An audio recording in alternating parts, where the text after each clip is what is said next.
லூக்கா சுவிசேஷம் 23ஆம் அதிகாரம் 28, 29, 30 இந்த 3 வசனங்களை நான் உங்கள் கூட தியானம் பண்ணலான்ட்டு இருக்கிறேன்.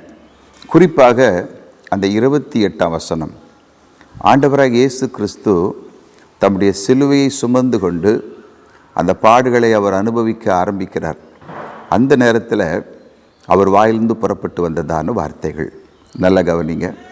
ஆண்டவராக இயேசு கிறிஸ்து தம்முடைய சிலுவையை சுமந்து கொண்டு அவர் நடக்க ஆரம்பித்த பொழுது அவர் பேசினார்.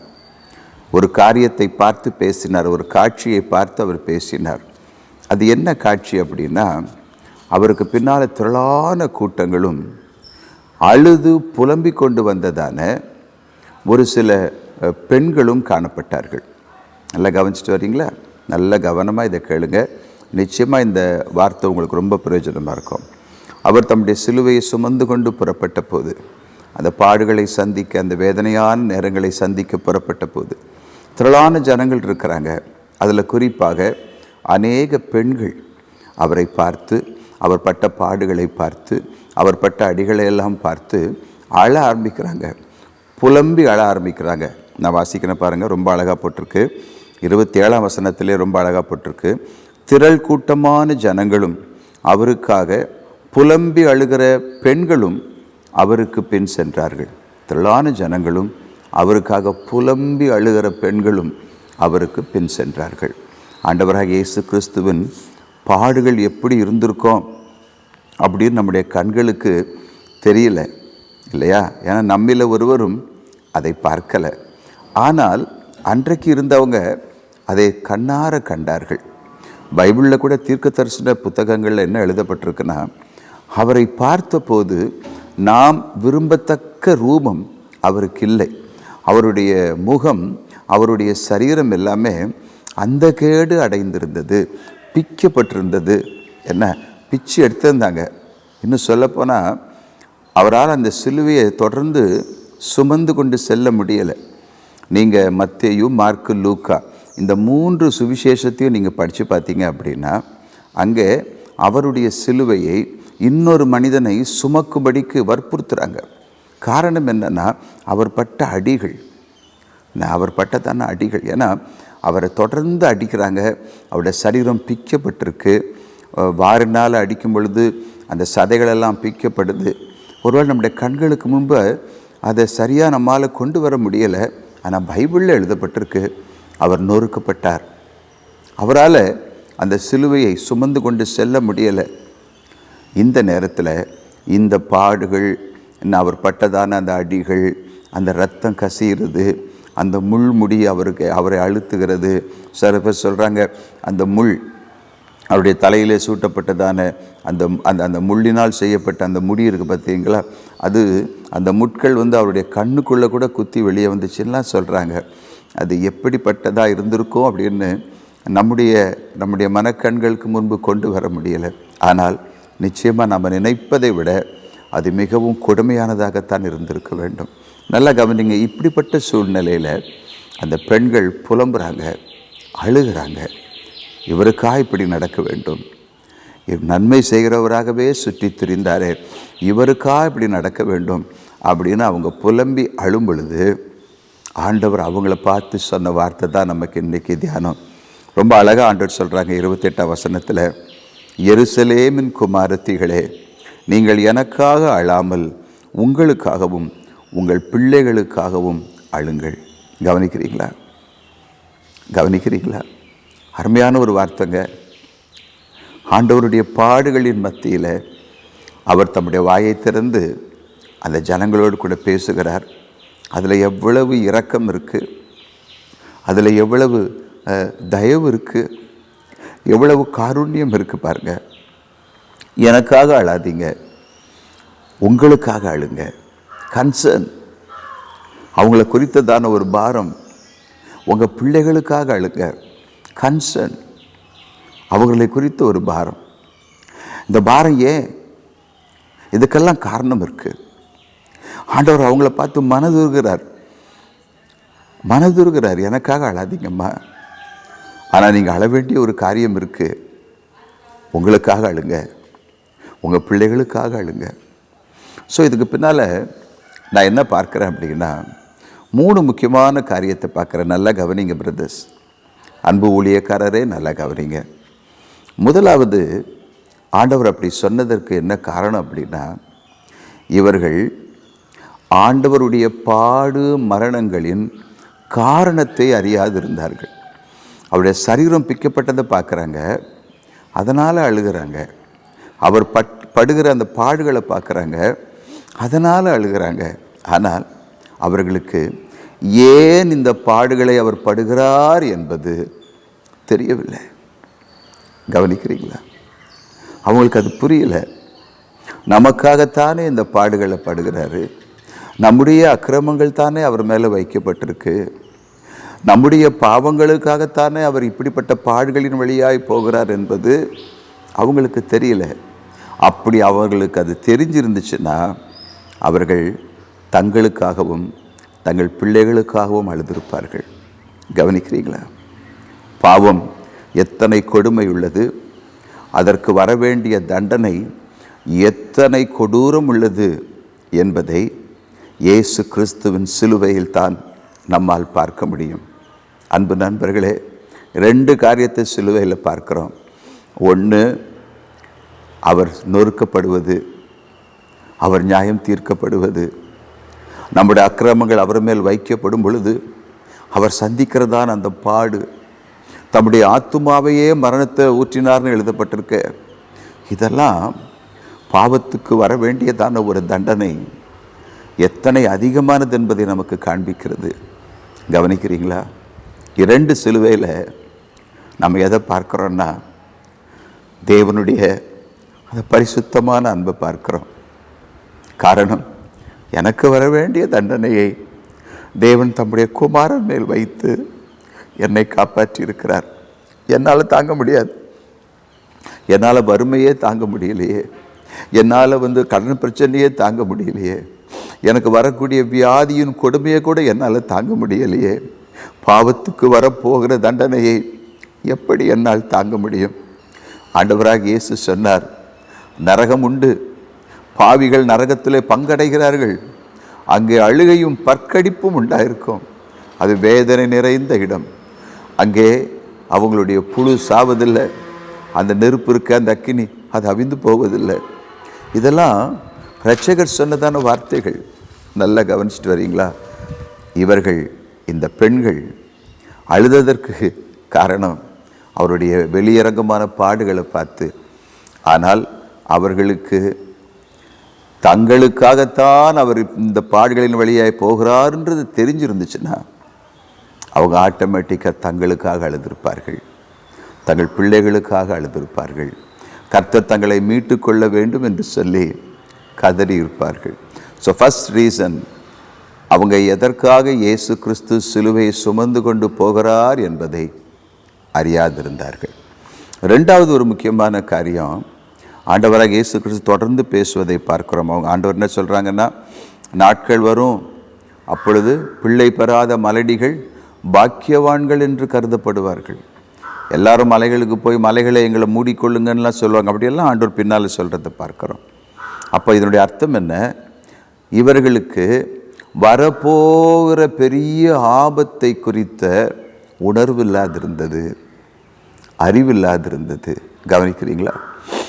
ரொம்ப ரொம்ப முக்கியம். வரப்போகிற ஆபத்து, அக்கிரமக்காரருக்கு வரப்போகிற ஆபத்து, பாவிகளுக்கு துன்மார்க்கருக்கு வரப்போகிற ஆபத்து. இந்த பூமியில் வேண்டுமானால் என்ன துன்மார்க்கமான மனுஷர் கூட தங்களை தெய்வபக்தி உள்ளவங்க போல காண்பிக்கலாம், தங்களை ரொம்ப செழிப்பாக இருக்கிறவங்க போல காண்பிக்கலாம், தெய்வத்தை பற்றி பேசலாம், கடவுள் என் பக்கத்தில் இருக்காருன்னு சொல்லலாம், பெரிய பணக்காரங்களாக காணப்படலாம், செல்வ செழிப்பாக இருப்பதை போல காணப்படலாம். ஆனால் பைபிள் சொல்லுது, துன்மார்க்கருக்கு முடிவு சடிதியாய் வரும். யாரிடத்தில் உண்மையான தெய்வ பயம் இல்லையோ, யார் தங்களை பாவத்தை குறித்து வருந்தாதபடிக்கு இன்னும் தெய்வ பயம் இல்லாமல் தங்கள் வாழ்க்கை மாறாமல் என்ன இந்த உலக செல்வத்தை பார்த்து பணத்தை வச்சுக்கிட்டு தங்களை தாங்களே அளந்து கொள்ளுகிறார்களோ, அப்படிப்பட்டவர்களுக்கு ஆபத்து சடிதியாய் வரும்னு போட்டிருக்கு. மீன்ஸ் சடன்லி, எப்பன்னு தெரியாது, என்ன நடக்கும்னு தெரியாது, எப்படி வரும்னு தெரியாது. கவனிக்கிறீங்களா? அன்றைக்கு அந்த எருசலேம் குமார்த்திகளை குறித்து கர்த்தர் பேசினாங்களே, அந்த எருசலேமுக்கு அப்படித்தான் ஆபத்து சடிதியாக வந்துச்சு. அவங்க நினச்சி பார்க்கல எருசலேம் அழியும்னு சொல்லி. ஆனால் கர்த்தர் சொன்னது போலவே எருசலேம் மண்மேடாய் போச்சு. தேவ ஆலயத்தின் கட்டடங்கள் முதற்கொண்டு தரைமட்டம் ஆகிப்போச்சு. இரத்த ஆறு போச்சு அப்படின்னு சொல்லிலாம் வரலாறு சொல்லுது. எருசலேமில் இரத்த ஆறு ஓடினது. ஜனங்கள் நினைத்து பார்க்காத அளவுக்கு ஒரு பெரிய ஆபத்தை சந்தித்தாங்க. அதை விட ஒரு பெரிய ஆபத்து என்ன தெரியுமா? ஆத்தும அழிவு தான். ஆத்தும அழிவு தான். அநேகருக்கு வரப்போகிறதான நியாய தீர்ப்பின் நாளினுடைய அந்த மகத்துவம் தெரியலை, அதன் பயங்கரம் தெரியலை. சரியா? நீங்கள் பாருங்கள், இந்த பூமியில் ஒரு மனிதன் தவறு செய்யும்போது அவன் நீதிபதிகளுக்கு முன்பாக நிறுத்தப்படுகிறான், நியாயாதிபதிகளுக்கு முன்பாக நிறுத்தப்படுகிறான். அவனுக்கு அந்த நீதிபதி, அந்த நியாயாதிபதி தண்டனை கொடுக்கும்போது அவங்க எப்படி நடுங்கிறாங்க தெரியுமா? சிறைச்சாலைக்குள்ளே இருக்கிற சிறைச்சாலை கைதிகளை போய் சந்தித்து பாருங்கள். ஏங்க இங்கே எப்படிங்க இருக்கிறீங்கன்னு கேட்டால், ஐயோ யாராவது எங்களை காப்பாற்றி கூட்டிகிட்டு போங்க. எனக்கு ஒருவர் தெரியும், 20 வருஷத்துக்கு மேலாக சிறைச்சாலையில் இருந்தவர். ஏன்னா ஒரு கொலை குற்றம் சாட்டப்பட்டு உள்ளே போனவர். உள்ளே அவரோட வாழ்க்கை நரகம்னு சொன்னார். உள்ளே ஒன்றுமே இருக்காது.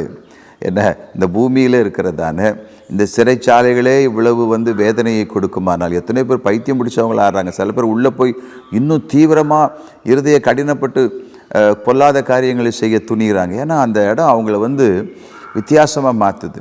ஒரு சிலர் உள்ளேயே ஆண்டவரை ஏற்றுக்கொண்டு கூட மனம் திரும்பி வெளியே வர்றாங்க, ரட்சிக்கப்பட்டு வெளியே வராங்க.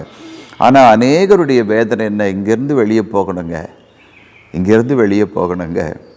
என்ன, இந்த பூமியிலே செய்யப்படுகிறதான பாவங்களுக்கு நியாயாதிபதிகள் கொடுக்குற தண்டனை இப்படி இருக்குமானால், தேவனுக்கு முன்பு என்ன, அவர் சர்வலோக நியாயாதிபதியாக இருக்கிறாரு, அவர் நீதியுள்ள நியாயாதிபதியாக இருக்கிறாரு. அவருக்கு முன்பு அக்கிரமங்களும் பாவங்களும் செய்தவர்களாய் நாம் நிற்கும்போது அதற்கு வரப்போகிற தண்டனையின் அளவு, அந்த ஆபத்து நினைத்து கூட பார்க்க முடியாத ஆபத்து. அதுதான் நான் சொன்னேன், சிலுவையில் ஆண்டவராக இயேசு கிறிஸ்து நொறுக்கப்படும் பொழுது ஒரு அக்கிரமக்காரனுக்கு வர வேண்டிய தண்டனையை நம்மால் பார்க்க முடியும். கவனிக்கிறீங்களா? அப்போ இவர்கள் வரப்போகிற ஆபத்து அறியாதிருந்தாங்க. முதல்ல இயேசு எதற்காக மரிக்க போகிறார், ஏன் இந்த பாடுகள்னு அவங்களுக்கு தெரியல. ரெண்டாவது, அவங்களுக்கே வரப்போகிற ஆபத்து அவங்களுக்கு தெரியல. மூன்றாவது, கடைசியாக கர்த்தர் சொன்னார், உங்களுக்காக உங்கள் பிள்ளைகளுக்காக அழுங்கள். இது மனம் திரும்புதலை காட்டுகிறது. they have to repent. அவங்க பாவத்துக்காக அக்கிரமத்துக்காக அவர்கள் மனம் திரும்ப வேண்டியது அவசியமாக இருந்தது. அதனால் ஆண்டவர் சொன்னாங்க, அழுங்க, உங்களுக்காக அழுங்க, உங்கள் பிள்ளைகளுக்காக அழுங்க. இந்த ஆபத்தெல்லாம் உங்கள் மேலே வராமல் இருக்கணும்னா நீங்கள் மனம் திரும்பணும். You have to refined.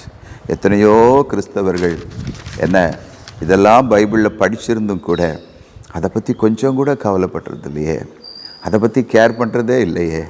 இதெல்லாம் எங்கே நடக்க போகுது, இயேசு எப்போ வரப்போகிறார், இதெல்லாம் எழுதியிருக்குதுன்னு சொல்லி சாதாரணமாக நினச்சிட்டு இந்த இருதயத்தை மீண்டும் உலகத்தின் பக்கம் வைக்கிறாங்களே, இன்னும் அநீதி செய்கிறாங்களே, இன்னும் அநியாயம் செய்கிறாங்களே. ஒரு தெய்வ பயம் இல்லையே, அவங்க கண்களுக்கு முன்பு கடவுளுக்கு பயப்படுகிற பயம் இல்லையே. ரட்சகர் இத்தனை பெரிய ரட்சிப்பை கொடுத்திருந்தும் கூட அதை பற்றி கொஞ்சம் கூட கேரே பண்ணாமல் இன்னும் இந்த உலகத்தின் பக்கம், இன்னும் உலகம் என்ன கொடுக்கும், இன்னும் உலகம் என்ன கொடுக்கும், இன்னும் எவ்வளோ சம்பாதிக்கலாம், இன்னும் எப்படியெல்லாம் இந்த உலகத்தை அனுபவிக்கலாம். கவனிக்கிறீங்களா? கவனிக்கிறீங்களா?